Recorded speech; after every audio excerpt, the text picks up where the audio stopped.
Hey folks, thanks for joining. Let's just check real quick, do some sound check, video check. If you can go to the questions box and say, "Hey Nick, we can hear you, we can see you." Sounds great. All right, my old friend Lauren, how are you, sir? Perfect, perfect.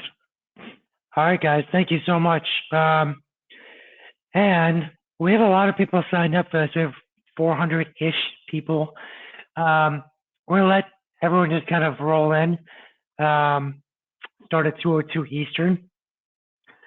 We'll do some intros and whatnot right now. Real quick sound check for Ames. Ames, can we hear you? Hey, Nick, can hear you loud and clear.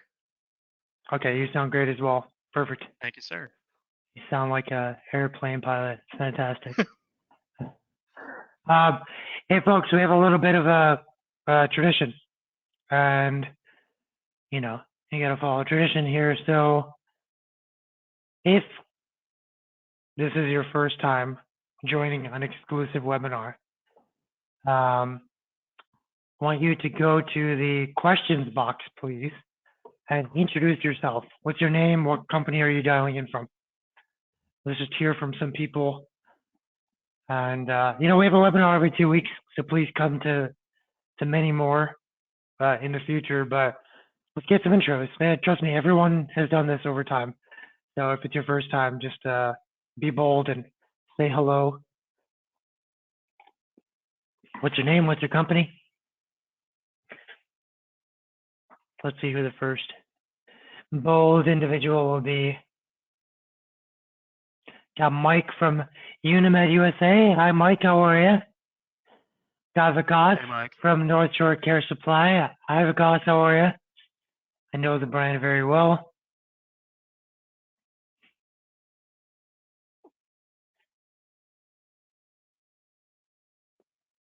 Anyone else new here? I can see the whole list. I know there's some new faces here. A lot of people dialing in. Hey, folks, thanks for joining. If you're just coming on in and wondering why we haven't gotten started yet, we'll get started at 2:02. That is our tradition, just to let people roll right in. GoToWebinar can be a little finicky sometimes, but if this is your first time joining, we've got a few people that have introduced themselves. It's just a part of our exclusive webinar tradition. We got Mike from Unimed already, so hello. Vikas from North Shore Care Supply. Got Brian from Longevity. I like that. Longevity. It's really cool. All right. We just nearly doubled the number of people here. Hello, everyone. Once you can count 4 mics in the group, you know you got a lot of people. By the way, folks, we will get started at 2:02. We got lots to cover today. 64 slides. And we're just doing some soft intros here. If you're here for the first time in an exclusive webinar, please just go to the questions box and introduce yourself. What's your name? What company are you dialing in from? Also gives us a chance to understand your questions if everyone has any questions down the road. So kind of think about what company you're from and get a better sense of where you're coming from. So it is 2:02 now. Without any further ado, why don't we jump right in? And everyone can see e-commerce guide to Google Ads Performance Max, correct? Can we just go to the questions box, make sure can everyone see that screen? Yeah, perfect. Awesome. Okay, folks. And hey, Lenore from Mary Stack of Feed. Very nice having you. And for all the years of being a client, thank you. So, folks, real quick, introduce ourselves. We are a performance agency. How do we achieve performance? Pretty simple. We do 3 disciplines really well. When we are focused on a platform like Google Ads, we have an entire team focused on that.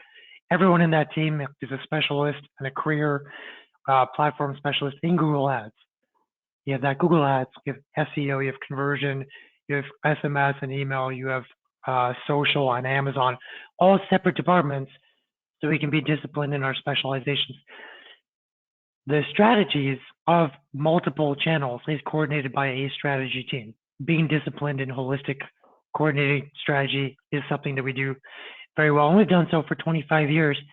And over the past 7 years, we've brought our specialization and strategy folded into a technology team that helps coordinate all this stuff together. And that's really it. That's the easiest way to understand who we are. That allows us to drive amazing performance for clients like these.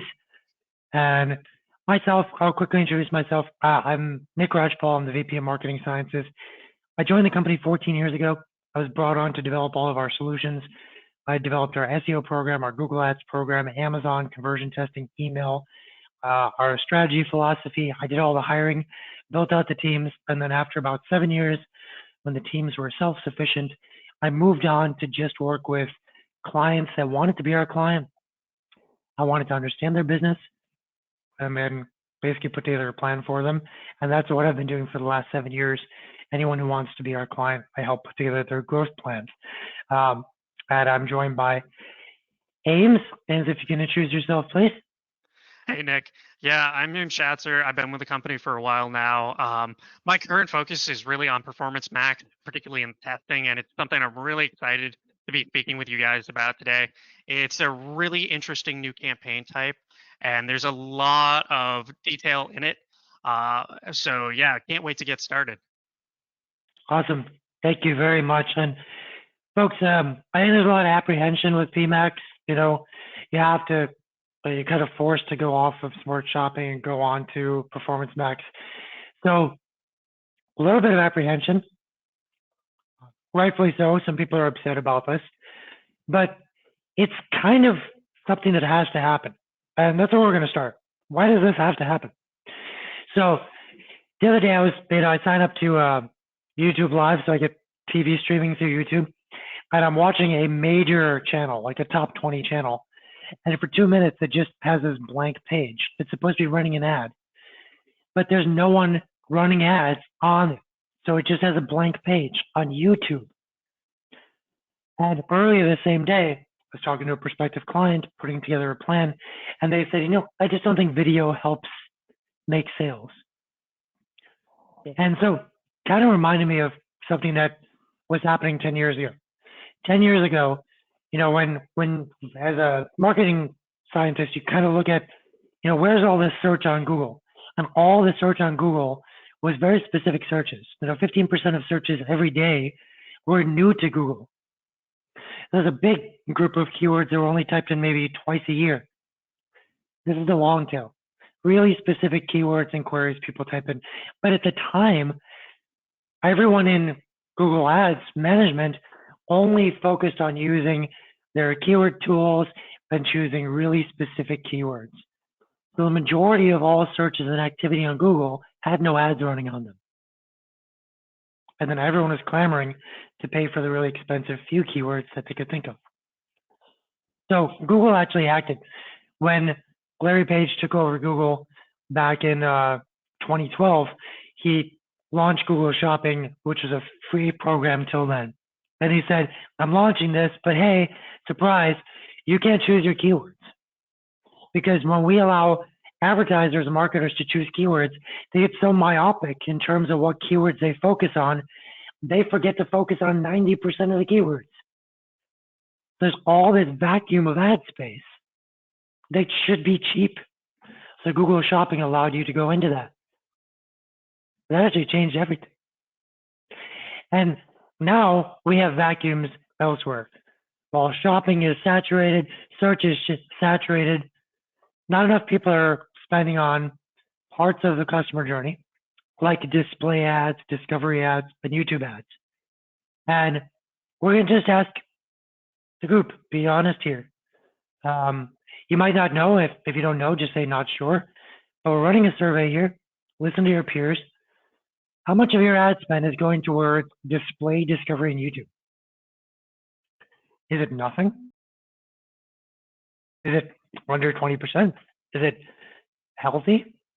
20 to 50%? Is it a little too aggressive, over 50%? So please fill in your survey response. We're going to close this out in 3, 2, 1. We got a great question. What is discovery? Ooh, discovery is a search ad type that is basically a mimic of Facebook ads. The easiest way to say it. You can actually bring your Facebook ads directly and slide them into discovery ads if you wanted to. There's a tool for that. But we'll get into that. That's a great question. So except for the people who are not sure of the remaining 85%, it is almost entirely towards 20% or less down to 0%. So a third of you do not do any non-search, non-shopping. And just think about what that does to the pressure of markets of supply and demand. If all the ad spend is only focused on a very small part of activity that happens in Google's ecosystem, which is their google.com search at the top, the shopping and the search, then it's going to drive up cost per clicks. It's going to increase cost per acquisitions to the point that it's untenable. It's not really focused on the full customer journey. You know, someone who's interested in your type of product, why wouldn't you want to show them an ad? Someone came to your website. When you want to reinforce your brand, someone bought from you, when you want to suggest another product for them to buy. It's not really focused on all the ways you could be making sales. And then from Google's perspective, they're thinking, guys, we have YouTube, we have display, please buy some space. Like, we can help you hit your goal. It's not going to be hard for us. So they just said, okay, if the marketers and advertisers don't want to do this, if they have a belief gap that tells them, I don't want to spend on video and display because it doesn't make money, okay, well, we'll help them figure out how to make money. If spending on branding is too far from branding ads to the final sale, when there's a gap of attribution, we get that. It's confusing. It's hard to do the right settings, even data-driven, last click, first click, hard to figure that out. And then there's this ad space gap because Google's got all this ad space and videos and display. So they said, okay, tell us your goal. You guys set a goal and we'll hit the goal. And we will figure out how much to spend in display and video and shopping and Gmail and search. And we'll hit the goal. We'll do it in a way that you're not really getting to. That's Performance Max. It is a kind of a reset on the ecosystem. Let's bring cost per acquisitions and cost per clicks back in line. Let's stop being so oversaturated in one spot. Let's diversify.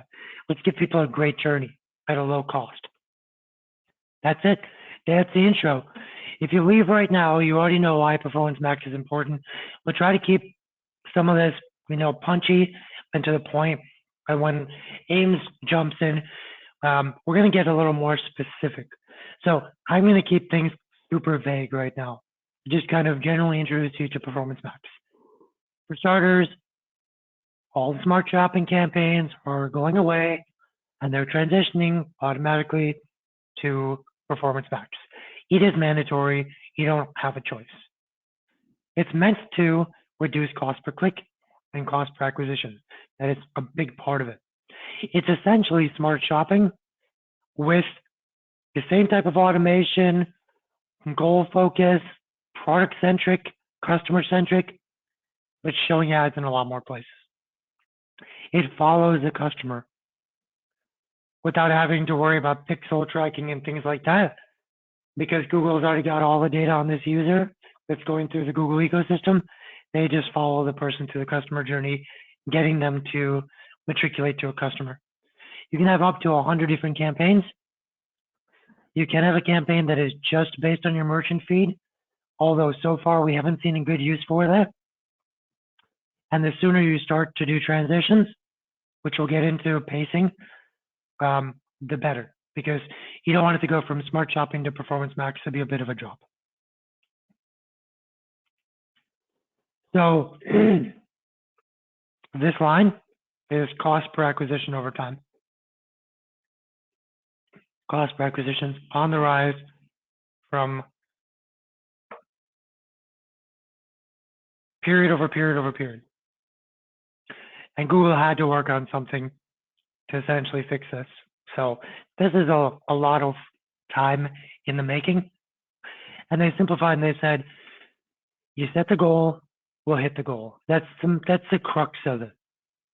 We're going to be aware of the path to purchase, and we're going to try to show ads where we know that our AI is telling us this is how people buy for your type of product.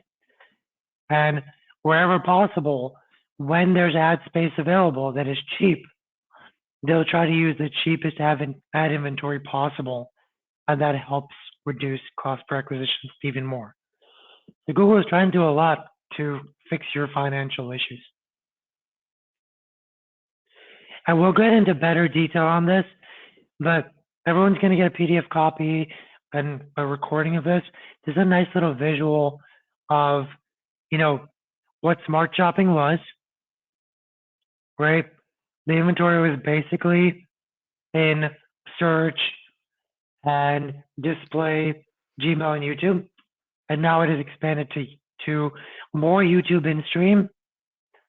It's like while you're watching a video, as well as Discover, which is a whole network of ads that run on Gmail, the Discovery app, and YouTube. The formats for smart shopping were basically, here's your product, but now it's the product plus a text ad and messaging, plus YouTube ads. So that actually changes things quite a bit because you can message your value props better. The bidding, for most of you, smart shopping quite well. What we can do here is basically add maximizing conversions, the number of conversions as opposed to just the value. And the control and transparency, there's an introduction to a really cool tool, or a section of tools, you should say, called audience signals. So to visualize it, for starters, these performance ads, instead of just focusing on a few of Google's services, they focus on everything from shopping to maps. So when you're setting up your ads, your cocktail of ads, to your audience, to your goal, it's going to show on all these placements as best needed, as cheaply as possible to help you acquire those customers. We'll get into better detail on this, but the transition that Google has done, or the launch that Google has done, they allowed people to create Performance Max campaigns, and they did a one-click tool in April. Starting a few days ago, most people are getting automatically upgraded from Smart Shopping to the Performance Max, and between July and September, that's going to be it.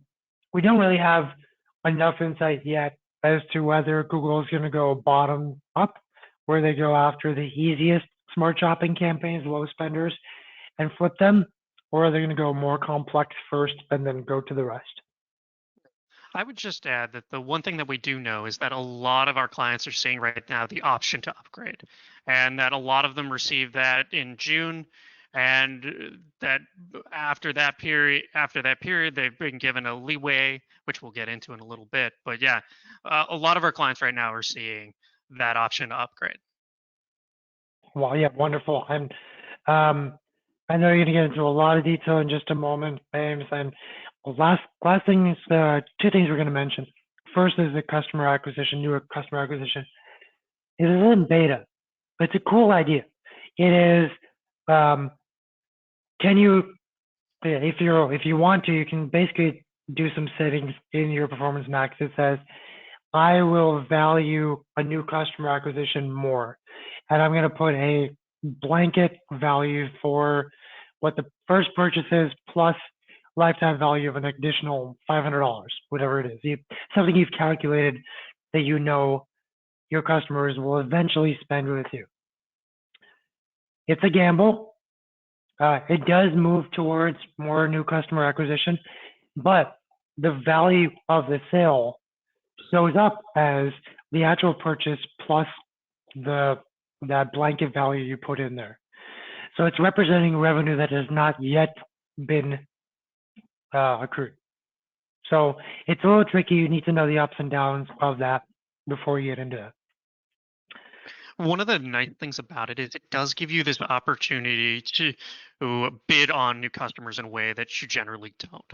And one of the reasons that that's really important is because we all know that getting a new customer is much more expensive than getting a returning customer. But it really allows you to just set that threshold and set how much you want to spend towards is returning visitors versus those newer ones.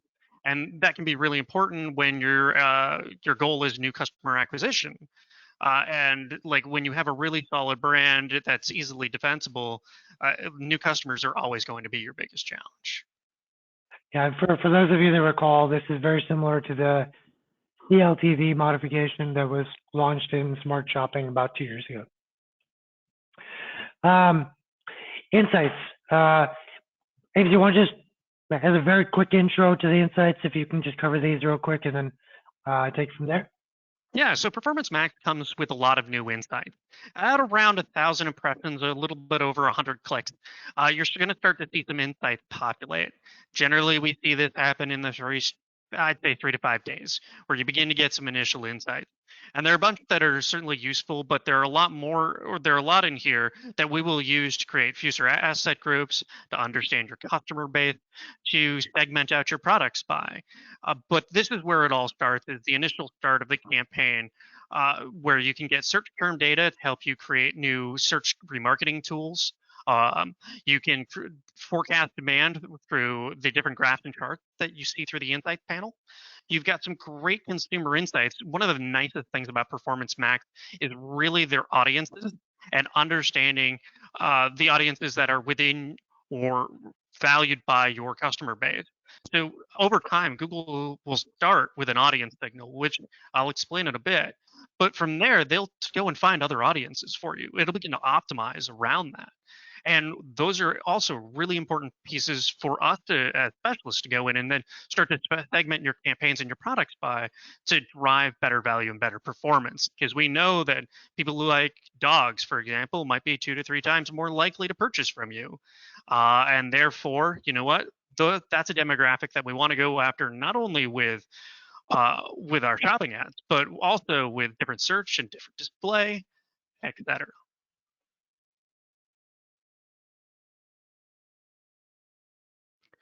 Awesome. And then just to touch real quickly on these, change history, that's definitely in the account now. You can see kind of the changes that have been made.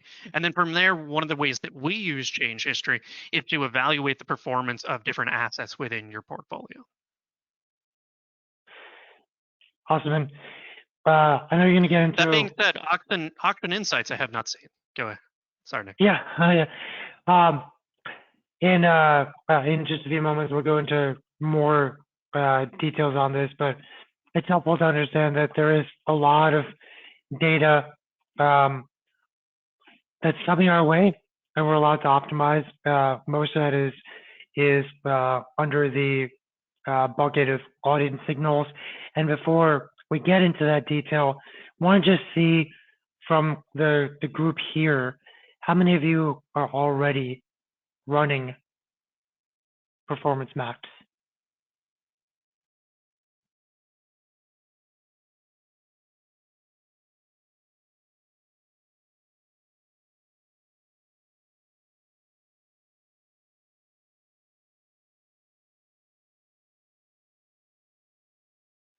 Fantastic.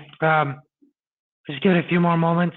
Let's get the final votes in 3, 2, 1. And really interesting here. Another third said yes, we're already running Performance Max. Roughly the same amounts are either still on Smart Shopping or don't run Smart Shopping either. That makes good sense. But I'm a little surprised by how many are not running Smart Shopping or Performance Max. And curious what the stories are there. So maybe during QA, some of you can open up a little bit about what happened there. James, I'm going to take it away for these slides. And my folks, just give us a moment here. We can only do this while we're live. I'm going to give Ames keyboard and mouse control. If you can accept, then just test. Can you click forward? Let's see. Yeah. Oh, there we go. Perfect. All right. Everybody still see the screen? Awesome. Yeah. So starting out, the makeup of a Performance Max is really kind of into 4 parts. You have campaign goals, which use Google's automation. It's really important. And unlike in the past, Google really you had goals for their campaigns, but it was never as actively used as it is now. And it was one of those things that was always added into a manual campaign or a smart shopping campaign as an afterthought, but never as the primary goal. Now it's more important than ever. And adding goals provides more insight into your campaigns that can help your campaigns understand your consumers. Listing groups, those are just PLAs, the product listing ads. But every listing group is now attached to an asset group. And asset groups are your collection of videos and photos and text ads all lumped together. So you can now serve for a particular product line individual imagery, individual content, and do future segmentation based on different audiences that you want to go after. Say you have men and women over 35, or you want to go after men over 35. That's something that we can now do in a more granular way than we've ever done before. Audience signals, where you can create custom signals based on search history, and sometimes depending on the data in your account, Google will create some of these for you to help you along. Or you can go after and say, I'm really interested in pet supplies or pet food, and people that search these terms, and therefore, you know what, that's what we're going to go after. Again, the demographics that I mentioned before. And then last but not least is the assets and the asset groups. When we look at the pairings, we always try and pair assets with their relevant product. And as a result, if you're selling soccer nets, for example, we're going to be pairing soccer nets with that. We're going to be talking in the long and short descriptions, headlines and descriptions about soccer nets and creating audience signals around that where we're going after people interested in soccer nets. And then last but not least, video content is really important to a Performance Max, but is not required to get a Performance Max up and running, because if you only have, say, imagery assets, you can actually have Google auto generate you one, and it'll do that for free within the interface. So it's really more of a complete picture than Smart Shopping, where Smart Shopping had generally the display assets that you gave it, and it had the PLAs. This is a much more robust version of that. Now, as we kind of go into the building process, setting up your goals is really, really important. For a lot of the people that we work with, you'll end up doing like online purchases or loyalty signups or subscriptions. Those conversion actions all add to how your campaign will perform over time. So if your goal is to focus on those, the more data you feed a Performance Max, the more it's going to understand the consumers in your audiences, the more it's going to be able to predict who is more likely to convert, and the more effective the different advertising types within there are going to be. Meanwhile, there are a couple others that you can kind of focus on. Say you want store visits and offline sales. That's something we can build a campaign around, and we can help to drive people into your store. In addition, we've got lead generation where we can do sign up, lead form, and phone call leads. And all of this is adding value. All of these conversions are adding value back into your campaign, and your campaign is trying to meet these goals. So what is an asset group?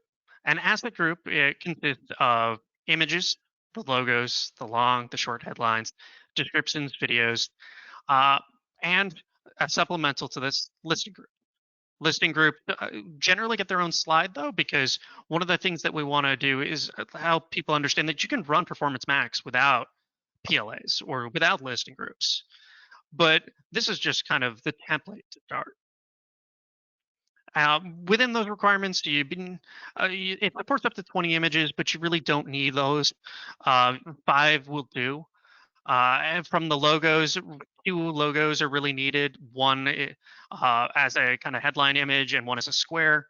And then videos, again, if you don't have that content, that's okay. Google's going to help you with that and start to auto create. And one of the things we've seen is that the view rates for those videos is actually not all that bad. And generally is around that average view rate of any YouTube video, which is around 31%. Coming in the text asset, you will all get a copy of this slide. This is certainly a little detailed, so you know what, I will save you from having to read that. But we also include the minimum requirements that Google has for you, because Performance Max setup, though seemingly intimidating, can be something that can be easy off the bat. It's when you try and go and do the extra level of optimization and the segmentation, that's where the complexity begins to grow. Tips for overall segmentation, I'll be rather brief with this. One of the things that we do is we always like to segment our campaigns by product type. If you're selling sofas and dog food, you want those two completely separate from one another, because they're two very separate ideas. And you're going to be trying to teach this campaign what people that want to purchase, say, sofas are looking for. And then you want to take that data, that audience data that it gives you, and continue to build out more robust audiences for sofas within there. So having different asset groups based on one product type or one collection is really what we recommend in order, and as you kind of begin to segment. Another thing is adding all the images and text that you can at the start of a campaign is really important. When you're doing testing, or when the campaign is doing testing, the more information you feed it, the more likely it's going to be to meet or beat that goal.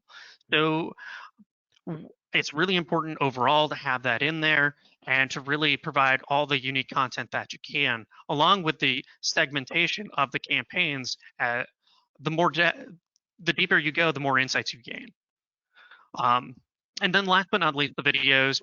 Again, we've seen some really good view rates for certain clients, particularly a lot of those that have never had YouTube videos before. So overall, I would say that the addition has been a really good one for Performance Max. And then last but not least is the listing groups. This is based off of your merchant center. So your merchant center will import into Google Ads. And as it imports into Google Ads, you'll be able to segment out your campaigns by different asset groups, or pardon me, different listing groups, or just keep all products in a listing group. Really depends on how big your portfolio or your catalog is. But again, they're just shopping ads. And as I mentioned before, we generally segment by product type. So a lot like what we would do with text ads, we also do with listing groups. So we want the listing group to match the text ad, so that the assets match everybody, so that we can ensure that the consumer is leaving the right message out of the get-go, as opposed to potentially seeing listing ads for a product that they aren't necessarily looking for. Now, one of the most unique things that Google has provided and really brought in has been audience signals. Audience signals are this great opportunity for the campaign, helping the campaign to ramp up to its full potential. And one of the things that really off the bat we do is we want to make sure that custom segments are populated, and one of the ways you do that is by adding it in different search terms. So you can add in different search terms around your brand, or you can add in different search terms around the product that people are looking for, whether that's rigging equipment or car and truck remotes. One of the things you end up doing is setting those different terms very specific and out of the gate. Then you can add in your remarketing audiences. This helps the campaign understand what your consumers currently look like. This is what you wanted, but now is what you have. How can we help you grow that base? And then last but not least, there's some of the interest in demographics that you think are important to your customers. Because over time, what's going to happen is the performance max campaigns are actually going to begin to optimize around different audiences or different interests and demographics that you didn't choose. And as I mentioned at the top, that's really important for helping you understand who your consumer base is, what are they interested in, and creating new content to really try and engage them more. And then last but not least, I would really start by going as granular as you really can, because that's really where I see the best performance overall. And really, one of the things we want to do is just make sure that we provide a holistic picture of what your customers look like out of the gate, so that that campaign goes with all the knowledge it can. I wanted to just interject here. For those of you who also do Facebook advertising, you've probably heard that the more specific you get with a Facebook ad audience, like you start specifying gender, age, geographic pockets, Facebook will sort of penalize you for having forced them or asserted some kind of guidance. And they would say, tell us less, give us a lookalike audience percentage, but tell us less, and we will figure things out.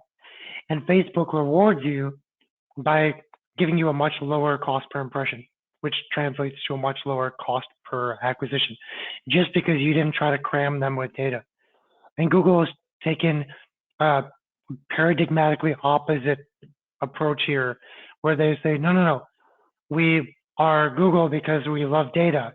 Give us data. All your thoughts you have on demographics, interests, whatnot, just guide us a little bit and we can go from there and we're going to reward you for it. So it's interesting to see how the two technologies have really diverged on that. Agreed. And Nick, do you want to take it away for timing for Performance Max? Or Yeah, I can go into a little detail here too. Right. I think that's, we presented this a few weeks ago with the Google team, showing that the campaign ramp up time is typically about 1 to 2 weeks. I think it's just helpful to get your thoughts on what's more realistic. Is it really, are the Performance Max campaigns actually settling in a week or two, or is it longer? Yeah, so typically we're seeing a little bit longer of a period. It's certainly helped by if you have really good remarketing audiences. But right now we're definitely seeing more like I'd say 3 to 5 to really fully ramp up and really get comfortable. But the performance that we've been seeing after that 3 to 5 has been fantastic. It's getting to that initial performance. But the really good news is about the rollout of how Google has done this is that we're not in Q4 yet. So we have the opportunity, we have the time to launch Performance Max campaigns and get them ready for September. I've already started talking with a lot of clients about getting September collateral and getting fall collateral ready for the holiday season. And that's thanks to the fact that we started testing back in May. So, yeah, from there, yeah, 3 to 5 weeks is definitely the ramp up period right now. But yeah, it can certainly be shortened. And we've seen some really good stuff with upgrading. But for right now, yeah, the 3 to 5 is where I'd stay. Awesome. So if you are lucky enough to be the last batch of September's transition and you have a 5-week learning period, then at most, you've got to get your transition done mid-August. Everyone else has to do it faster than that. Yeah, one of the things I would also like to add is that if you are now seeing the upgrade option within your account, that means you have 10 to 12 weeks to transition. So that means that, but depending on when that option appeared within your account, and for us, for a lot of my accounts, it was around the 16th of June. That means we have to transition a majority of those counts over by 8/25.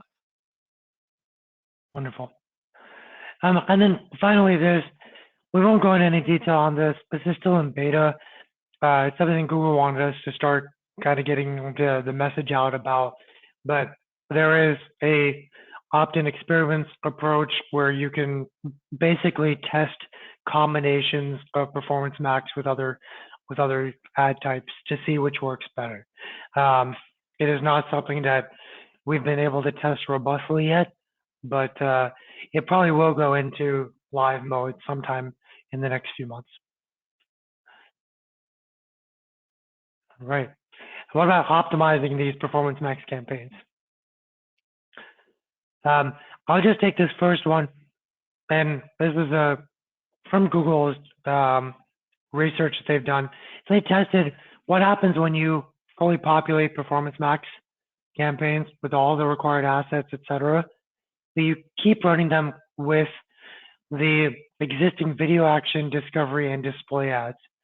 And so far, and these will probably change, the benefit of using more ad types, even outside of Performance Max, was still a 13% increase in total incremental.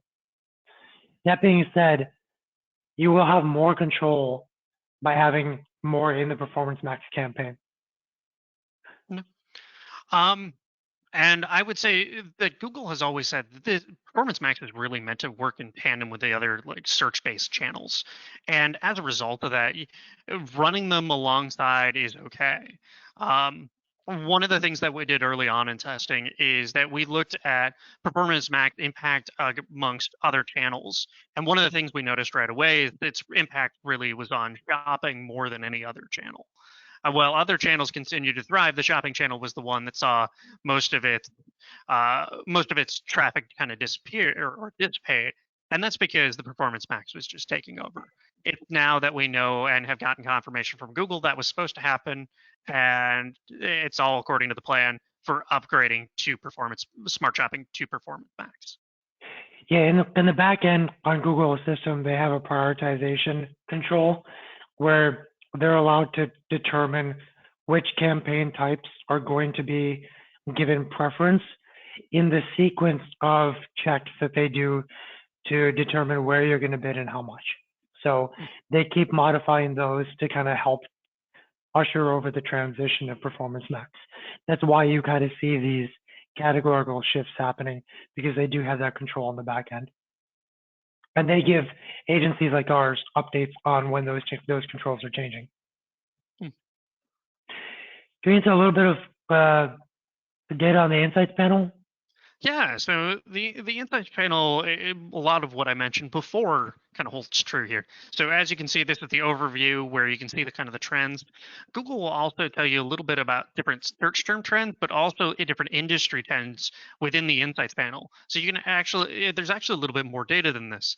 In addition, you also get to see the search term groupings. So as you can see down in the bottom, it's different types of door locks, for example, and it's aggregating and testing across there. So Google's testing not just owning, say, a term with PLA, but it's also doing it with display. It's also looking for ways to do it on search. So when we kind of look at the overall performance, we have to kind of keep those in mind. In addition, we also get the top performing audiences. This is one of the key components that I really enjoy with Performance Max. And as you can see on the left-hand corner there, it says optimized. That's Google learning what your consumers look like. That's Google giving you insights and data into what it thinks are the best fit people to convert. And then from there, we can do a whole host of other things on the specialist side to really help take advantage of that data. And it sounds like this is, at least from Google's perspective, this is like setting up a broad match keyword where they're giving you enough data to then do an exact target. Or if you think about it from the lens of Amazon, we have an automatic campaign, you're learning keywords so you can do manual bids. Here you're getting insights. Google is optimizing around those insights. It's also giving you a chance to say, this audience means more to me than just being bucketed in this group. I'm actually going to pluck it out and create a whole new focus just on that audience. And that's why they've given you 100 campaigns to work with if you want to get more granular over time.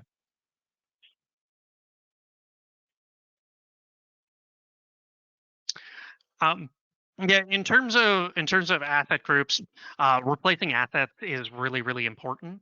So as we kind of begin to set up campaigns and then begin to optimize them using that change history that I discussed before, we're gonna see asset performance, whether it's low, good, or bad, or high. And one of the things we're gonna want to do is begin to change that out.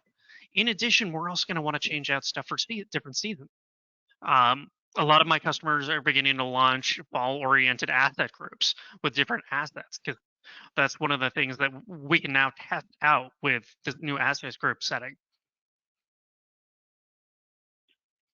Um, in addition, we can also begin to kind of break out new audiences and test those assets with these different audiences to see who connects with more.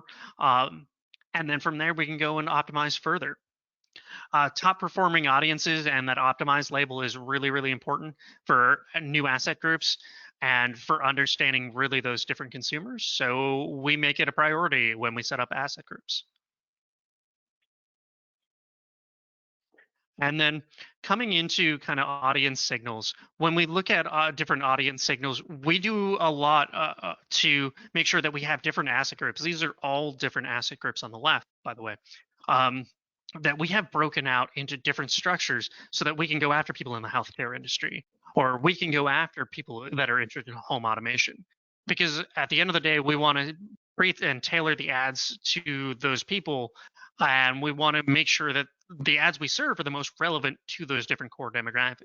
This is one of the campaigns that was in early testing, but as we've kind of grown in our testing philosophy, we've started to change out the different assets, particularly around brands that do really well in, say, all products group 2 versus all products group 1. Awesome, folks. We know there's a lot of questions that have come through as well. We wanted to keep enough time, and we had our subject matter expert on so we can answer some of these questions. Before we do, I want to just open up a poll, and I'm going to keep it open as we answer questions. Basically, if you have an agency already, or you've outgrown your in-house team and you need an agency, that's a time where we come in and we try to study your landscape, your current marketing, your competitors, and present you with what we think is the right growth plan for your business. If you believe in it, then we could potentially start a partnership. And again, becoming a performance agency has once again been a project in 3 disciplines: great specialization, great strategy, and great technology. But we do have to customize everything to our clients because we have so many options available. And we have a 4-step process here. So for anyone who says they're interested in the next step, here's essentially what the 4-part process is. First, you talk to someone on our team who just wants to kind of understand your business and your challenges. It's a very candid conversation. If they think that it's a good fit, then we'll proceed to the next step. We reject roughly 70 to 80% of those requests because we know who we serve well and who we don't. So we just want to invite that conversation first. Then you'll either meet with myself or my colleague Liam, and we're going to go through a series of questions for us to understand your customer journey, your brand, what makes you guys special, who your competitors are, what marketing has worked, what hasn't, what do you like and not like about your current agencies or past experiences, and maybe even identify a few things that we think are meaningful to focus on. Once we have some agreement on scope, we will then spend some time preparing a presentation, a growth plan that we will present to you in about a 60-minute period of time. And during that growth plan, we'll talk about why we think you guys are special, what X factor we think we want to bring to life. We will basically do research on what your competitors are up to on the organic, Google search, shopping, Amazon side, what makes them special on the X factor side. We'll start to think about investments for awareness, search, remarketing to convert, remarketing to past customers, and getting more advocates. We'll also see in real time what's happening with your visibility profile. Are you defending your brand? Are you showing up when someone searches for a competitor? What about your discovery terms? We'll talk about consumer behavior a little bit. essentially, what is the science behind what people are seeing in your ads, and is it igniting and stimulating the right type of response? We use scraping tools to identify what your competitors are doing on Facebook and email and make recommendations around that. And then we'll show you all of our technology, what a demo of our reporting, tell you what your team structure would be, pricing, things like that. It's a pretty comprehensive. If you have a lot of ad spend or a big challenge in SEO, Google Ads, Amazon, whatever it is, we'll tap other teams in for step 4. So all this is essentially no cost. We don't charge for any of this work. We take it very seriously. We'll let you know if you're not the right fit. So if you're even generally interested, please say yes. And from there, we'll keep this running while we check out some of these questions. Ames, can you see the questions on your side? Yeah, I think Vikas is the last one I can see though. So. Okay. So you just have to scroll down. I'll start bringing up these questions. We've got some pretty specific ones here. So smart shopping versus Amazon comparison of advertising ROI. Any insights? For purchase searches, is it true that 60% of searches now originate inside Amazon? I mean, I can give some details there. The most current data set is roughly around 60% of searches start inside Amazon, while just over 60% of purchases start in Google. So people do start their search in Amazon. Sometimes they find brands that take them over to Google. In terms of ROI, you can set ROI goals that are totally different for Amazon and Google Ads based on the fact that you have full margin on your website plus repeat purchase, versus on Amazon you might not have repeat purchase, or you might have subscribe and save, depending on those. And then you also give away 15 to 20% to Amazon. So you might just have different scale. Your ROI targets should always be profitable, but you might be able to scale more on Amazon or Google, and it's vastly different from one business to the next. What creative is needed to start using Performance Max? That's a good question from Lisa. Yeah, in terms of creative, yeah, one of the things I recommend is always starting out with kind of the full set. So pictures, all the headlines, all the descriptions, and a video if you have it. One of the things I would say is you don't necessarily need to have like the perfect imagery to get started. You can take some of the images that already exist on your website and use those, particularly if they're already product images. And those are really good fits. But the most important thing to a Performance Max is learning. And the more you can supply it with, the better it's going to learn. Awesome. And Carl has a question here. In terms of the asset groups, aren't those already determined by merchant feed, or are these supplemental to images in your product feed in Merchant Center? Great question. Oh, excellent question, Carl. So no, asset groups are defined. So when you import, so every campaign, or you can choose to link a campaign with a Merchant Center. And then from there, you'll have the option to segment out. So within your current merchant feed, you probably have something like product groups.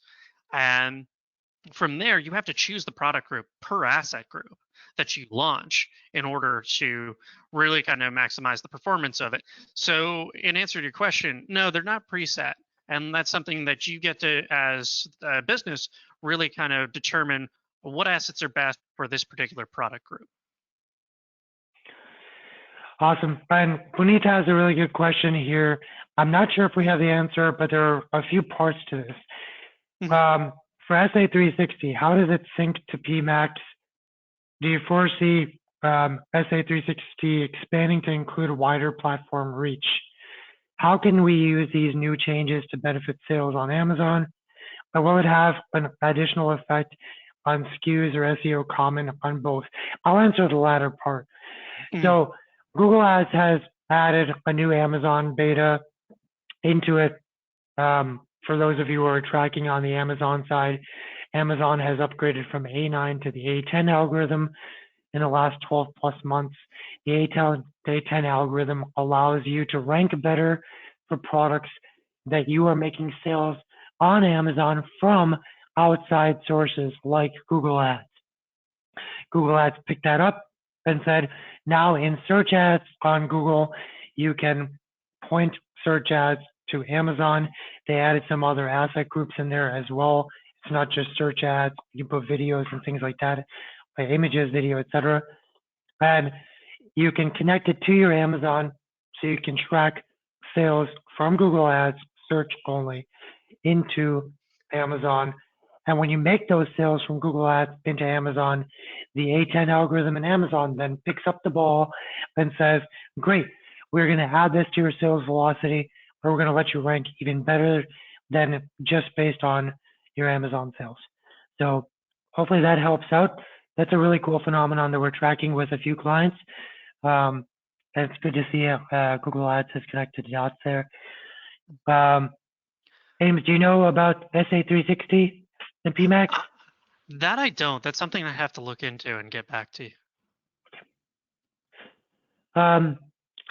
Sobia is asking if we run search ads only, can you convert those into Performance Max campaigns? Both, yeah, both sadly not and not at the same time. And the reason I say that is Performance Max is meant to work in conjunction with, say, your existing search campaigns. But in order to get a Performance Max campaign up and running, yeah, you do need to start from scratch if you're only running search campaigns. Right now, the option to upgrade to Performance Max is only on smart shopping campaigns. Yep, but I will remind you, Sobia, that this current month, we'll see the end of extended text ads, and you have to switch to dynamic. And when you're on dynamic, once you've made that conversion, your old extended text ads will still run. You can pause them, you can turn them back on, but you cannot edit them anymore. And the new dynamic ads have a really good quality check built in to tell you whether your ads are poor, average, good, or excellent. And it's great to keep reviewing that because a lot of the ads accounts that we take over, the majority of the text ads are running at average or poor, and they're not being tended to. Adib is saying, what is the minimum budget recommendation for PMAX for those first 3 to 5 weeks? Any recommendations there, Ames? Yeah, so the more data you can feed it, so obviously that means when I say data, sometimes that means budget, but I generally see Performance Max do well above $75 in spend per day. So that's generally I try and keep it above that, just so that I can populate it with great data. Another thing that we kind of try and avoid doing is really taking that budget down after or during that period too, because it is in the testing phase. So after the 3 to 5 ramp up period, yeah, we can reallocate budgets to meet different return goals, but I would certainly avoid making kind of sweeping changes before that. Awesome. Jill, you have a question here. You came late. Can we get a recording? Everyone's going to get a copy of the recording and a PDF copy. It'll be in your inbox in the next 48 hours, so just check that out.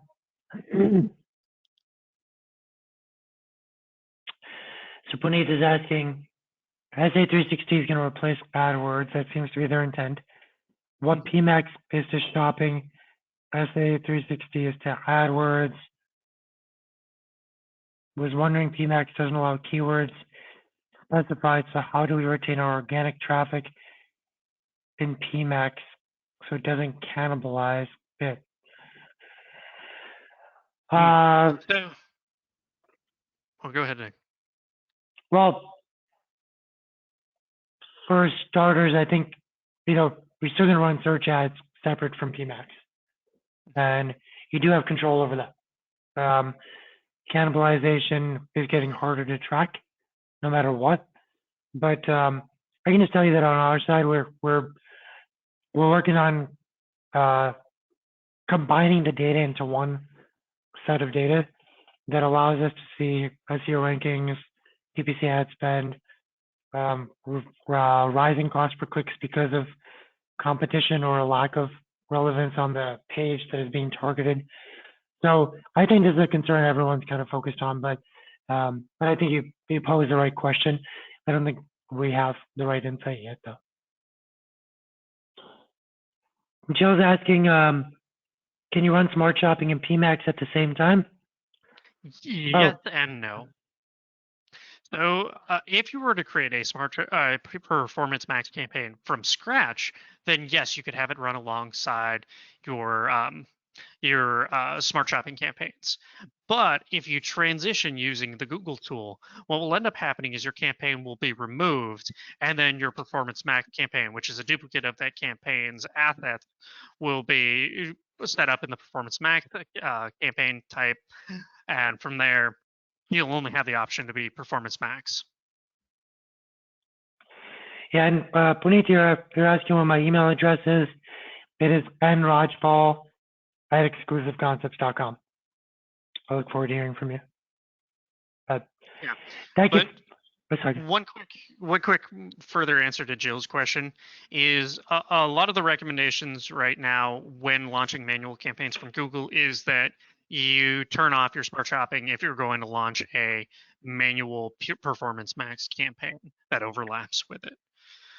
In testing, we found that like one of the things that performance will help you as a company and not necessarily your performance max campaign is to run your smart shopping at the same time as your manual performance max so that you can continue to get the remarketing sales from that smart shopping campaign. That being said, you're going to watch your smart shopping campaign essentially go from a large amount of spending to almost nothing within a couple days. So eventually it'll just need to be turned off. And again, that goes back to the prioritization structure that Google has put in place. They want to run everything through Performance Max unless there's no opportunity to, and then they go down to the rest. That is a clear decision and actually a change that they made on their system. Yeah. So jumping back, Jill, one of the things we have seen in kind of switching over is there is a slight lag in certain campaigns, 1 to 2 days. But when you hit that apply button, for the most part, we've seen performance, particularly after the 3 to 5 week window, mirror that of previous smart shopping campaign performance, if not a little bit better. So though I understand that you're certainly apprehensive about making that switch, I think one of the real benefits of switching now or moving towards that switch is it gives you the opportunity to let your campaign learn over the summer and really get ready for those fall conversions. So with that, I'll segue to a conclusion and a summary once again, guys. If you were hitting your goals with smart shopping and you were almost entirely focused on search and shopping, you are now able to hit those same goals, if not even better performance, by opening up to a much wider set of ads, allowing you to scale up while hitting your goals. We're excited about the fact that this has happened. We are all super apprehensive. We do not care what Google is launching. We don't just say, Google launched it, go for it and do it. We will always put up red flags, and we did when Performance Max came out. We're happy to see that it's starting to perform really well. We're optimistic. We think it's a great opportunity to scale e-com and also overcome all these signals and belief challenges. So looking forward to a lot of conversations. Ames, thank you so much for your help. Thanks for having me, Nick. Yeah, no, thank you for being able to take all the subject matter expert stuff here as well. So folks, hope you have a great end of your week, and we'll be in touch. Bye, everyone.